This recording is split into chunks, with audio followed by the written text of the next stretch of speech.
E aí, nesse lance de mentira, cara, entra naquilo que... Até conversei aqui com o Alberto, né? Da parte aí de ufologia. Dos relatos. Entendeu? Ixi, Maria. Que eu falei pra ele que uma das coisas que foi moda aí na década de 90 era pegar o cara que falou que tinha visto alguma coisa e submeter ele à hipnose regressiva. Que aí na hipnose, os caras, né, falavam que ia aparecer. Que se ele viu, cara, não ia ter como ele mentir de jeito nenhum. Ele viu. E o que aconteceu no final das contas foi que muitas vezes, a maior parte das vezes, a maioria das vezes foi você acessou traumas que a pessoa teve quando era criança, principalmente, e abuso psicológico, abuso sexual, essa coisa toda, que o abusador acabava colocando na cabeça da pessoa o seguinte, ó, não fui eu que fiz, não. Você teve uma visita aqui de um ser e tal, e a pessoa ficava com aquilo, e até o Alberto falou, né? E aquilo ficou ali guardado quando... Só que aí quando você foi na hipnose, você resgatou esse negócio dela. Que maravilha, né? E aí não pegou o que era, né? Ou seja, ela não tinha sofrido... abdução nenhuma, nem visto nada, nem nada, né?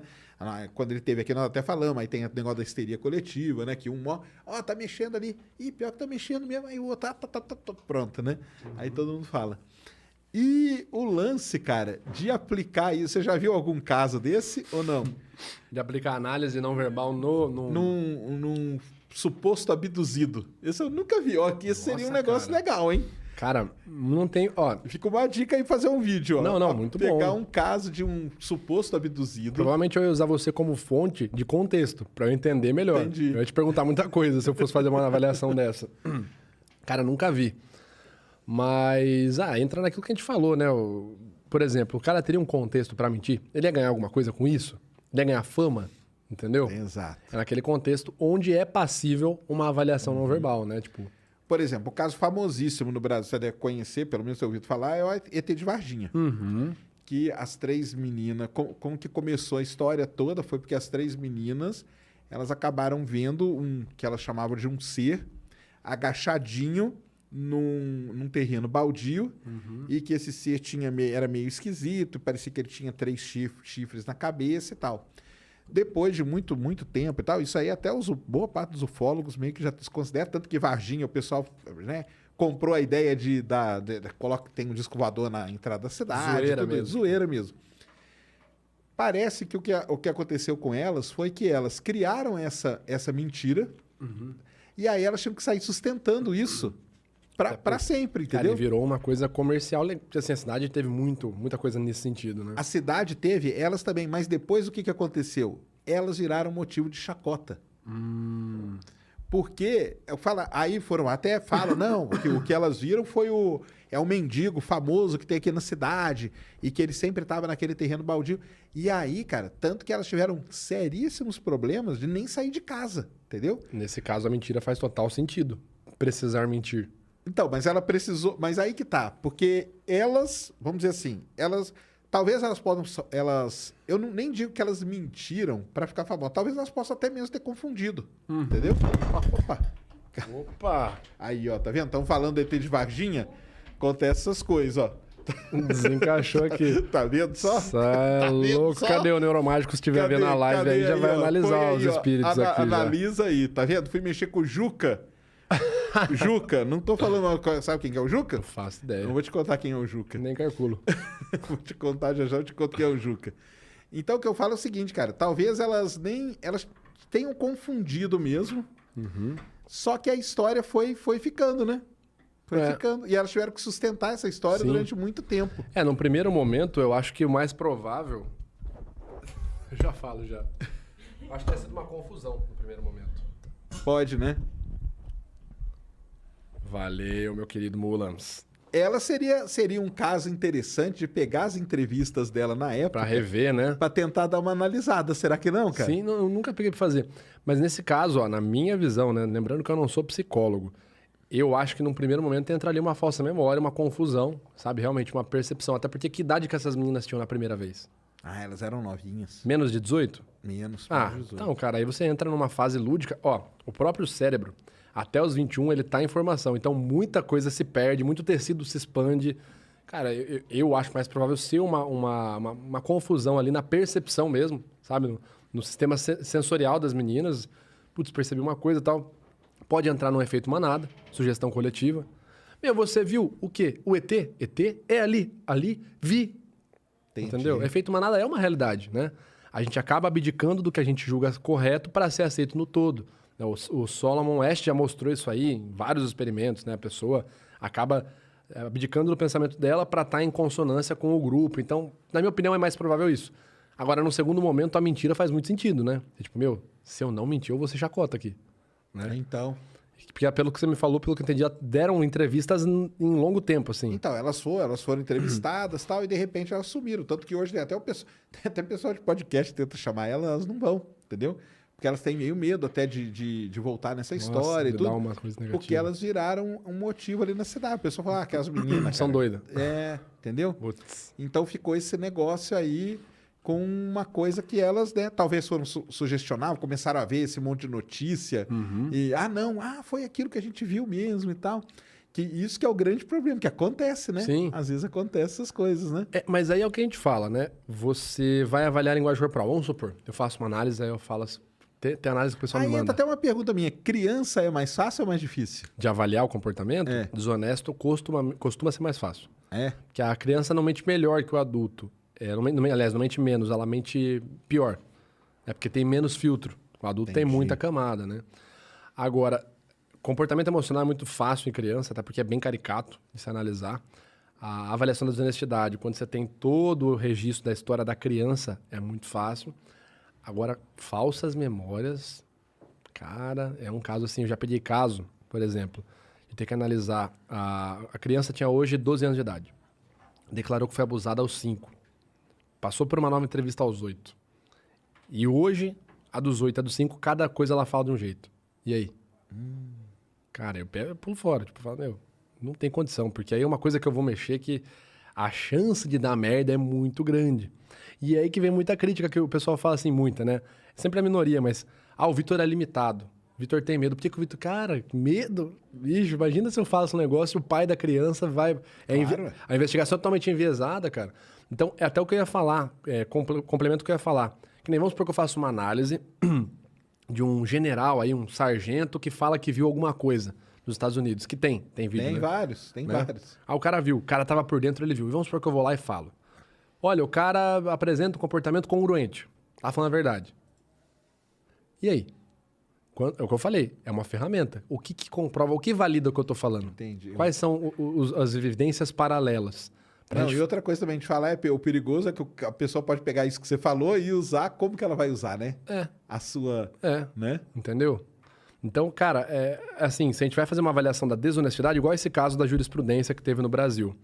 O juiz invalidou um depoimento que foi póstumamente confirmado que estava dissimulado com provas. Então, o cara não chegou e falou assim, você puxou a boca, você mentiu, seu depoimento não é válido. Não, depoimento, o resultado da perícia foi dissimulado.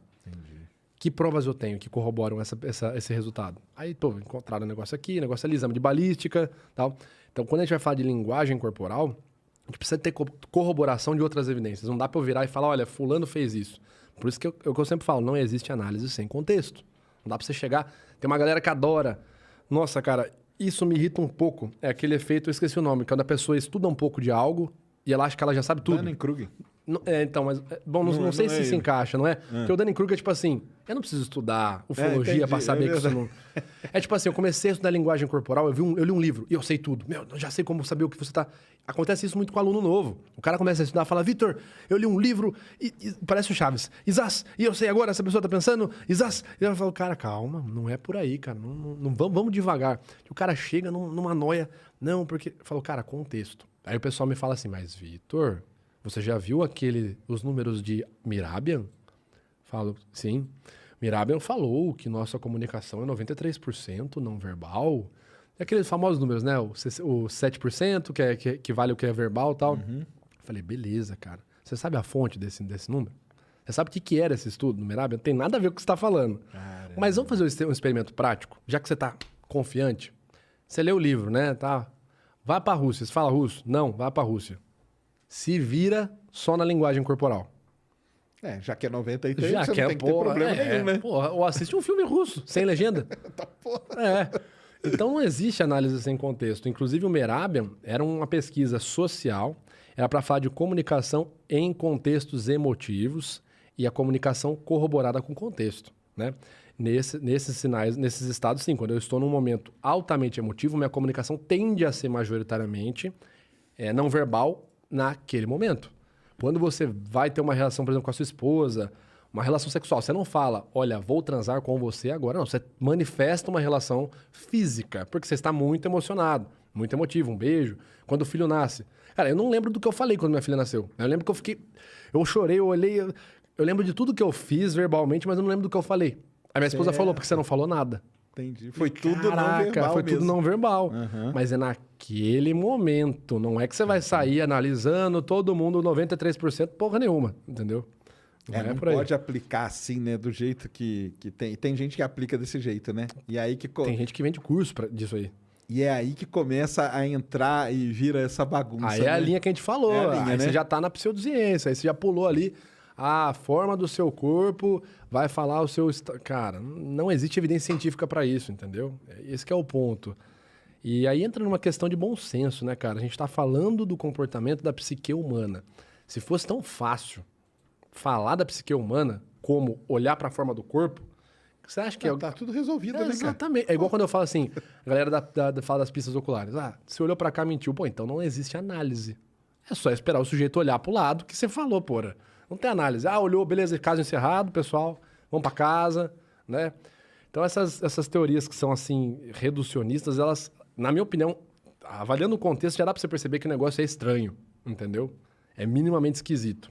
Mas tem gente vendendo curso, tem gente fazendo aí rios de dinheiro em cima disso. E claro que quando eu vou e falo, olha, não existe nada mentira, uma galera fica pistola.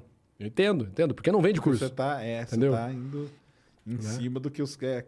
E esse negócio aí que você fala, é a mesma coisa que eu falo do lance na verdade, cara, isso é até legal aqui conversando com gente de áreas diferentes, que o lance da até falar de pseudociência, que você fala bastante no Metadata, né? Isso, direto. Então, fizemos um Ana Bonassa, né? Pseudociência nossa de cada dia. Isso.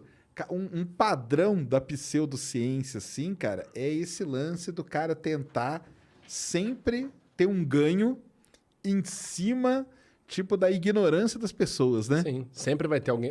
Exatamente. Tipo assim, e é engraçado que eu vejo umas carteiradas muito estranhas. Eu sou fulano da USP. É sempre assim. Os caras sempre fazem um apelo à autoridade gigantesco. Sempre e aí é um isso. conhecimento milenar. Ou é uma nova tecnologia, uma nova ciência que ainda não descobriram. E inventa uns nomes, nada. Cara, mas eu falo, cara, é tão fácil, cara. Você vê isso.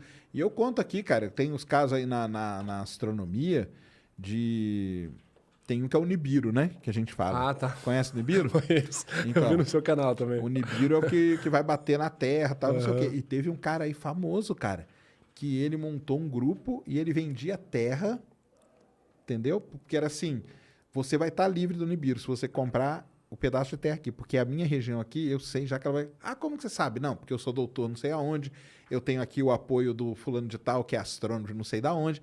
E eu falava, galera, é tão simples, cara. Você vai lá e pesquisa o nome do que ele tá falando, entendeu? Sim. Existe alguma correlação disso? Tá? Não. Então, cara... E gente deu muita grana pra esse cara, o cara pegou a grana e sumiu, cara, entendeu? Então, é onde...